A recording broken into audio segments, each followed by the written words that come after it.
Hello everyone. ये देखिए, ये मैं घी गरम कर रही हूँ। जो भी मेरा मटेरियल बना था मलाई को इकट्ठा करके 1 हफ़्ते का या 1.5 हफ़्ते का लगा लो, तो उससे हम घी बना सकते हैं। पहले माखन निकालेंगे फिर घी बनाएंगे, ठीक है। ये तो सब घर में करते हैं। ये बनाने के बाद मैं आपको एक ऐसी चीज़ बताऊंगी जिससे हम घर में स्नैक्स बना सकते हैं इसके लेफ़्ट ओवर मटेरियल से। तो देखिए, सबसे पहले हम क्या करेंगे, घी गरम किया और जो भी घी लिक्विड में बचा था वो हमने एक डिब्बी में भर लिया। मेरा तो बहुत थोड़ा निकलता है क्योंकि ये काऊ मिल्क होता है, इसलिए ये कम ही निकलता है। तो हम क्या करेंगे, ये सारा घी एक डिब्बे में भर देंगे। अरे अरे, ध्यान से बाहर ना गिर जाए। तो ये सारा घी जो है वो हम बाहर निकाल लेंगे और इसके बीच में जो मोटा वाला मटेरियल बनता है, जो वाइट वाइट सा दिखता है, जिसको हम छिड्डी भी बोलते हैं, तो वो क्या करेंगे, हम अलग से कर लेंगे और उसमें से एक चीज़ बनाएंगे जो हम चाय के साथ या और दूध के साथ लेंगे तो हमें टेस्टी लगेगी। उसको पंजीरी बोलते हैं। वैसे नॉर्मली पंजीरी तो हमारे यहाँ पंजाब में ठंड में बनती है। तो क्या करते हैं, ये दादियों से या मम्मियों से कुछ चीज़ें जो हैं वो हम सीख लेते हैं, जो मैं आपके साथ ये शेयर करने वाली हूँ। सबसे पहले हम जो घी को अलग से स्टोर करके रख लेंगे, उसके बाद में मैं आपको बताऊँगी।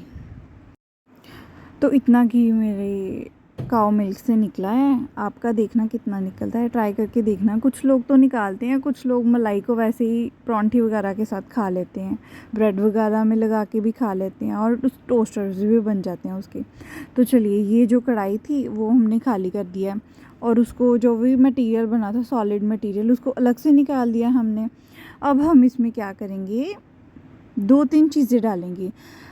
मैं इसमें सूजी, बेसन, सिर्फ यही डाल रही हूँ। अब हम इसमें आटा भी डाल सकते हैं।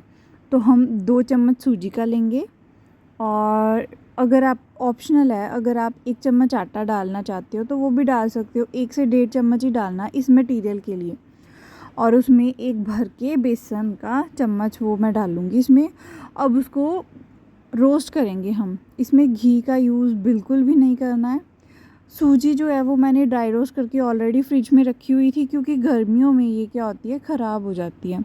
तो उसकी वजह से मैंने इसको फ्रिज में स्टोर करके रखा हुआ था। बेसन भी वैसे हमने फ्रिज में वैसे ही स्टोर किया है। अब जब मैं इसको भून रही थी ना, तो अलग से बेसन की खुशबू आती है। तो उससे आपको पता चल जाता है कि ये जो है ना वो बन रहा है, मतलब कि ये जो कच्चापन है ना बेसन का, वो निकल चुका है। सूजी तो मैंने पहले से ही ड्राई रोस्ट करी हुई थी।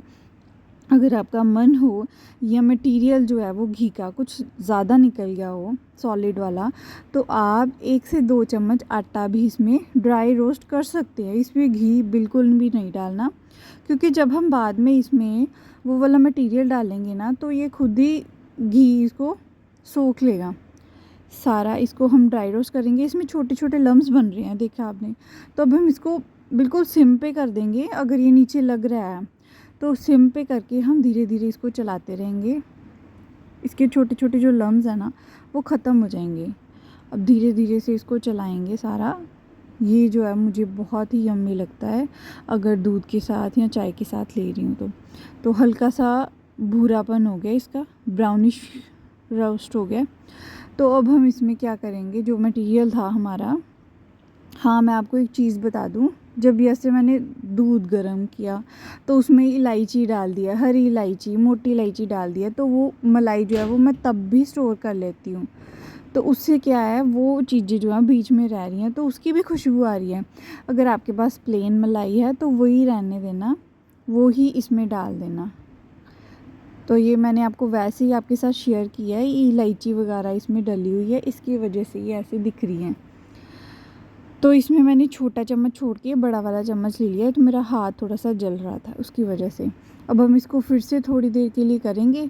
इसमें हम ग्रेटेड कोकोनट भी डाल सकते हैं अगर आपका मन हो, तो उससे इसका टेस्ट और इन्हेंस हो जाता है। तो हम इसको थोड़ा सा चलाएंगे। इसके बाद हमने एक और चीज़ बस ऐड करनी है, और वो है मिठास के लिए चीनी, गुड़ या शक्कर, इन तीनों में से एक चीज़ डाल देना। मैं इस बार चीनी ले रही हूँ, क्योंकि पीसी हुई चीनी मेरे पास नहीं अवेलेबल थी और ना ही मेरे पास शक्कर अवेलेबल थी। आपका जो भी मन होगा पिसी हुई चीनी डालने का या फिर शक्कर डालने का वो डाल देना इसकी क्वांटिटी के हिसाब से।